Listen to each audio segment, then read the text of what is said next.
Hi, psychology and health majors. My name is Miss Tearra G, and I am a graduate student. I am attending the University of Arizona Global Campus. Currently, I am taking Psychology 625 Biological Basis of Behavior with Professor Dr. Paul Greenberg. The topic I chose is Attention Deficit Hyperactivity Disorder in School-Age Children. I am pursuing my master's degree in psychology. My primary interest is in community health with a focus on bettering mental and physical well-being. Other interests I have explored are school psychology, industrial and organizational psychology, and life coaching. Fun fact: learning about attention deficit hyperactivity disorder could potentially help your clients in the future because this disorder remains a constant throughout an individual's lifetime as of the development of this training. I encourage you to keep up to date with the latest scholarly articles, journals, and even create history yourself by finding a cure for this disorder. We will, we will be exploring what attention deficit hyperactivity disorder is. If you guessed that this disorder is a big deal, you will be correct. This disorder has a rich history that continues to evolve as we humans learn more about it. We will also view the modern perspective, medical and non-medical strategies, and finish up by reviewing key points and references. I suggest keeping the references and review them after this presentation for an interesting read and perhaps deepen your outlook on attention deficit hyperactivity disorder. This training does not qualify you to diagnose attention deficit hyperactivity disorders. You will not receive a certificate. However, you will gain additional information that could help you recognize some ADHD symptoms and guide clients to seek professional help and resources.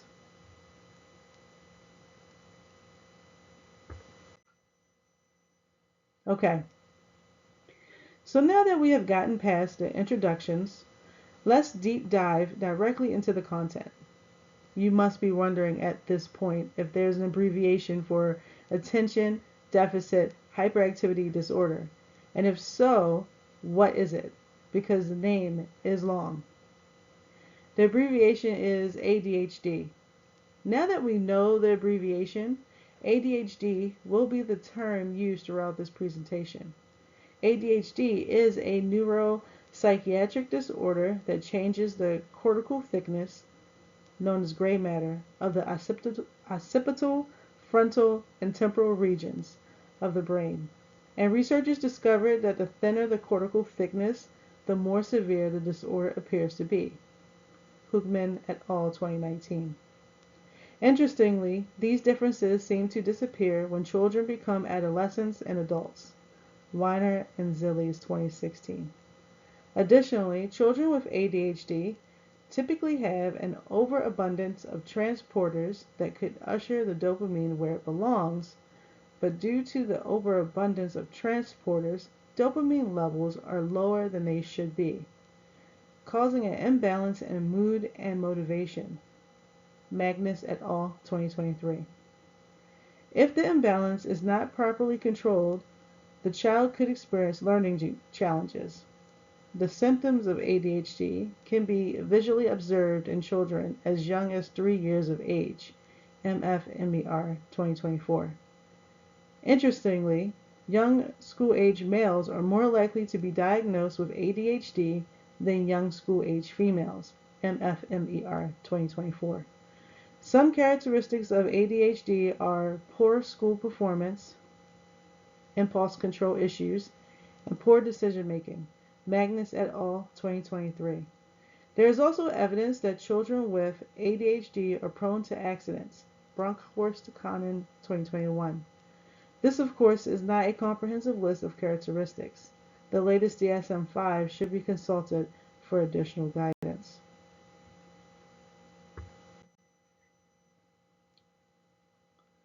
This slide emphasizes that children diagnosed and undiagnosed with ADHD will have major impacts on their behavior and performance in school, in group, and individual tasks.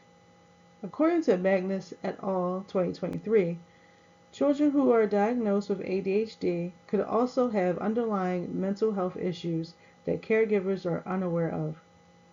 Accounting for core morbidities could improve behaviors at school and at home.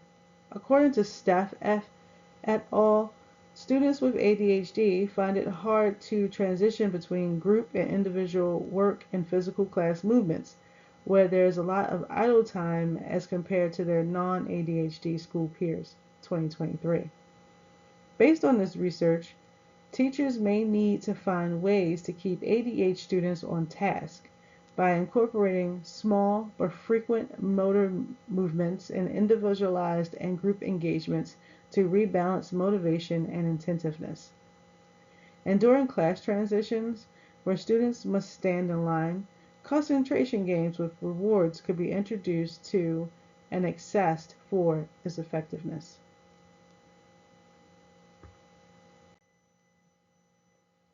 ADHD was first mentioned by British pediatrician Sir George Frederick Steele during his lectures as a professor at King's College Hospital, London. Martinez Badia and Martinez Raga, 2015. His lectures indicated that he observed that children living with ADHD typically show signs of impulsivity, hyperactivity, and were easily distracted. Martinez Badia and Martinez Raga, 2015. These symptoms were later recognized by researchers as minimal brain dysfunction. Magnus et al. 2023. However, the description was considered too vague. Lang et al. 2010. And in 1968, ADHD was renamed to hyperkinetic disorder, which was published in the DSM-2. Lang et al. 2010. By 1980, hyperkinetic disorder was changed once again by researchers and the American Psychiatric Association, APA, to attention deficit disorder, ADD, with or without hyperactivity, to better diagnose children. Lang et al. 2010. The DSM-5 was published in May 2013 and revised in 2022, renamed DSM-5 Text Revision. It should also be noted that in 493 BC, Hippocrates, the forefather of reporting ADHD-like characteristics, was really the first person who recognized ADHD symptoms in a multitude of people. According to Erik Erikson, a developmental psychologist, school age begins at 6 years through 11 years. Simple Psychology 2024. During this phase, they are developing positive and negative self-image complexes that could follow them through their lifetime. Simple Psychology 2024. In that process, competence and soft skills such as problem solving is developed and refined. Simple Psychology 2024. During this life stage, children with ADHD may experience more negative feedback from parents and teachers than children who do not have ADHD. Negative feedback could lead to a delayed learning of social and problem-solving skills. Caregivers and teachers must try to balance their feedback by providing constructive feedback when needed.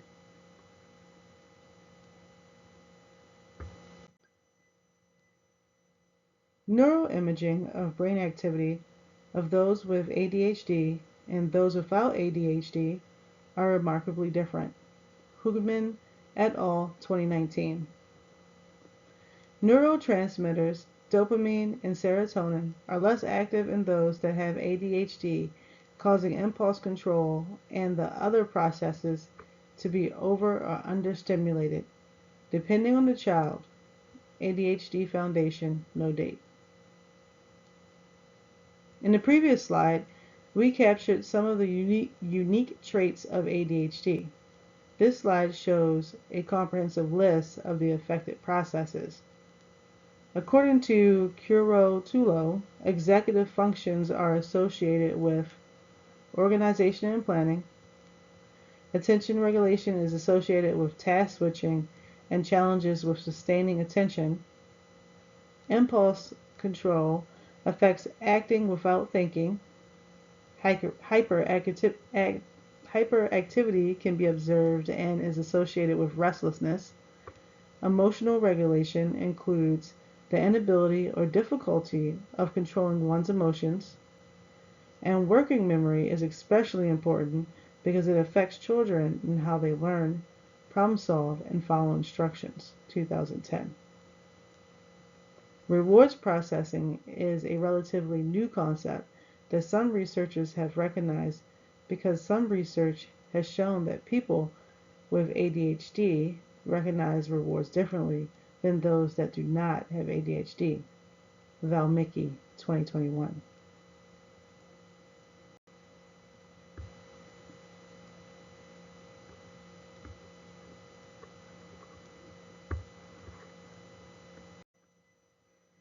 While adults have built up a tolerance to alcohol, tobacco, and lead, studies show that pregnant women who use these commodities can pass on these toxins to their unborn child, causing detrimental effects on fetal brain development. Pregnant women who are stressed, have poor nutrition, or experience illness are more likely to deliver children that develop ADHD during school age.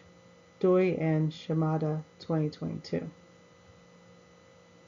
Children, undiagnosed and diagnosed, are more likely to experience worsening of common traits followed by trauma and stress. Dressler et al., 2020. Sensory sensitivities during the postnatal stage is common, especially during the school age phase. Sensitivities can be either underwhelming or overwhelming, dependent upon the child. Drechsler et al., 2020.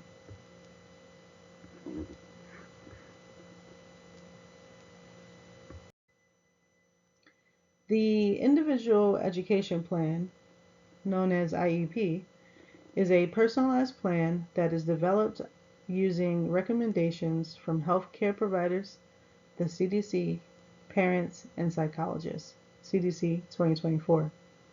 The plan is set in place to help children diagnosed with ADHD to learn at their pace and in a reasonable but comfortable environment.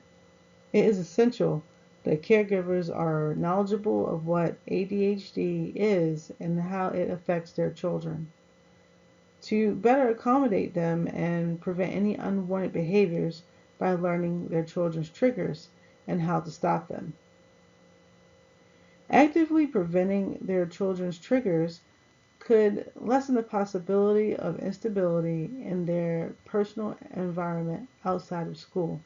CDC 2024.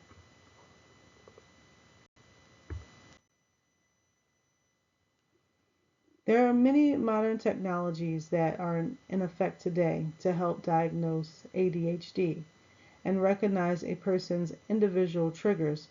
Functional magnetic resonance imaging is a neural imaging technique that helps researchers understand and differentiate the brain activity in children with and without ADHD.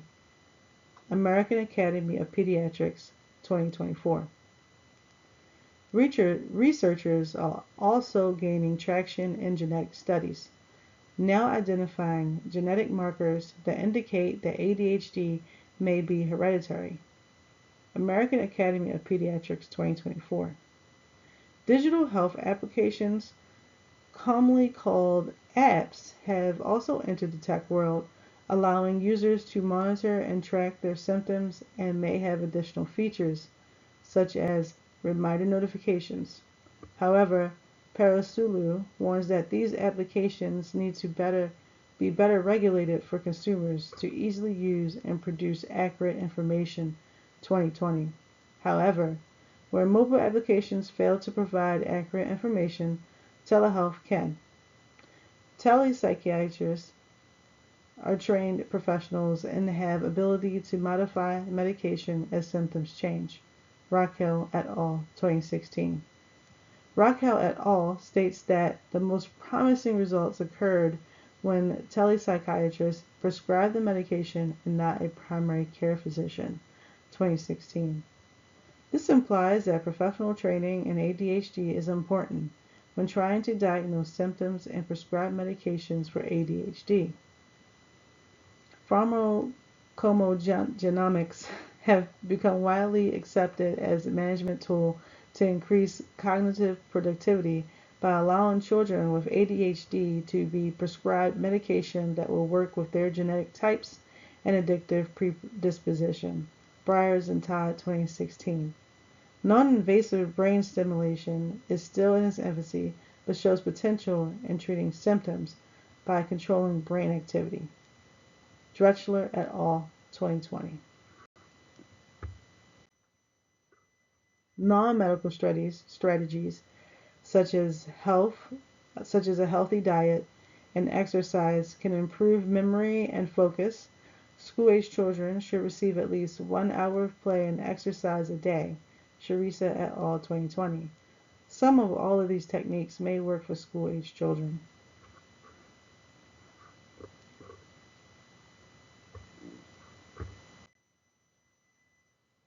On this slide, you will find a few resources that can help answer questions on ADHD. The resource names are CHADD, or CHADD, and the other resource is the National Resource Center on ADHD, NRC.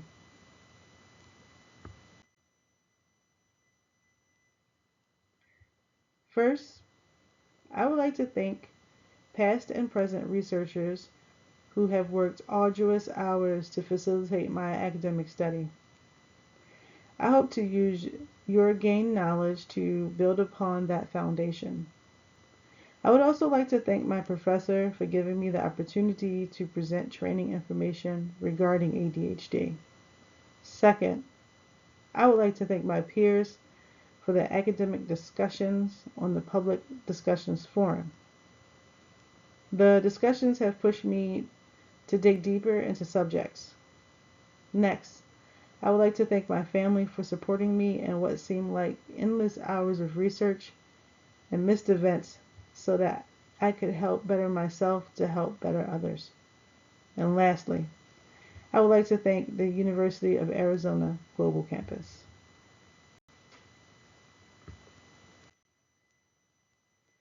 The next 6 slides are my references. Please feel free to read through them.